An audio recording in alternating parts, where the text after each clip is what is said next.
Niwaombe, wamesema wengine hapa, siku ile ya kupiga kura tarehe 29, kila aliyejiandikisha ahakikishe anakwenda kupiga kura, na kama ataamka mgonjwa atoe taarifa kwa mjumbe wa eneo lake, afanyiwe mipango kwenda kupiga kura.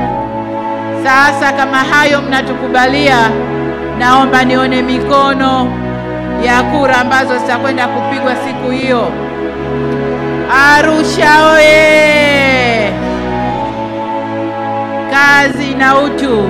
Wanarusha, tupeni kazi, tupeni kazi Chama cha Mapinduzi, tukajenge utu wa Mtanzania. CCM oye! Kidumu Chama cha Mapinduzi! Tunawashukuru sana na Mungu awabariki.